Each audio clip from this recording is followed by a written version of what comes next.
La toute première fois que l'idée m'est venue de devenir prêtre, j'avais alors 14 ans, plutôt 15 ans.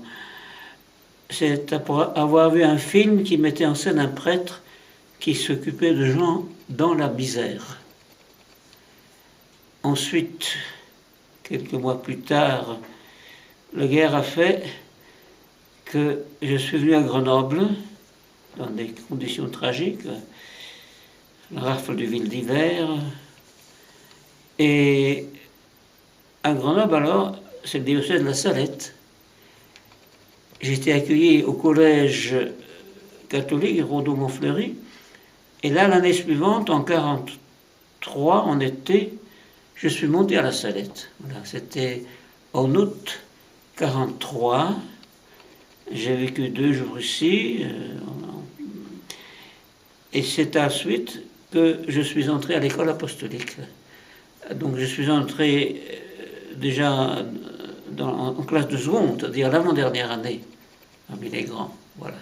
Moi, je suis donc né dans une famille juive, mais non pratiquante. Non pratiquante.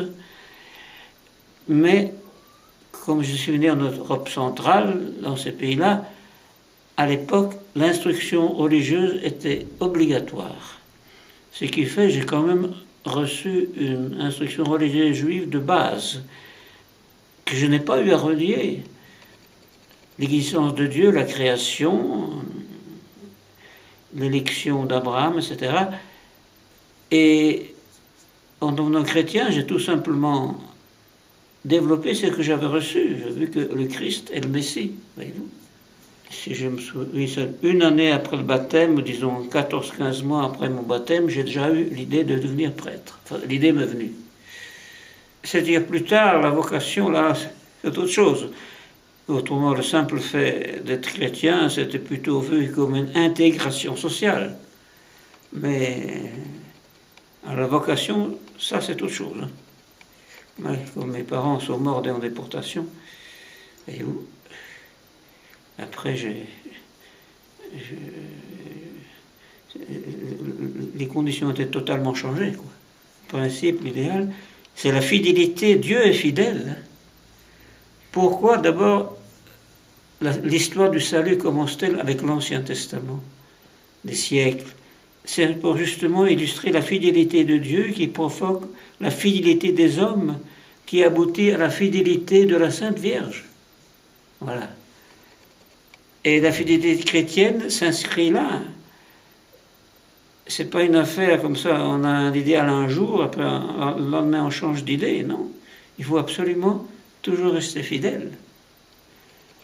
Je me rappelle qu'au début, j'avais une certaine consolation en me confessant. Mais après, c'est fini. Et je crois que c'est normal. Dieu donne au début d'une vie spirituelle des certaines facilités spirituelles, et après il faut continuer dans la foi. Il y a une sainte qui m'a impressionné à ce point de vue-là, c'est Sainte Marie de l'Incarnation. Elle vient d'être proclamée sainte il n'y a pas longtemps. Une Ursuline du XVIIe siècle. Et était veuve très très jeune, autour de 20 ans. Elle a dû continuer l'affaire de son mari, s'occuper d'affaires donc. Et en même temps, elle avait des expériences spirituelles que maintenant on appellerait charismatiques. Mais ensuite, elle est devenue Ursuline. Elle est allée au Canada comme missionnaire. Et ses expériences charismatiques, c'était fini. Elle a vécu dans sa foi chrétienne, voyez-vous. Et je crois que ça c'est capital aussi.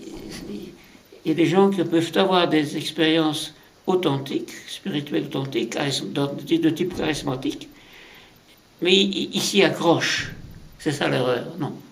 C'est bien un moment, mais ensuite il faut vivre par la foi, tout simplement.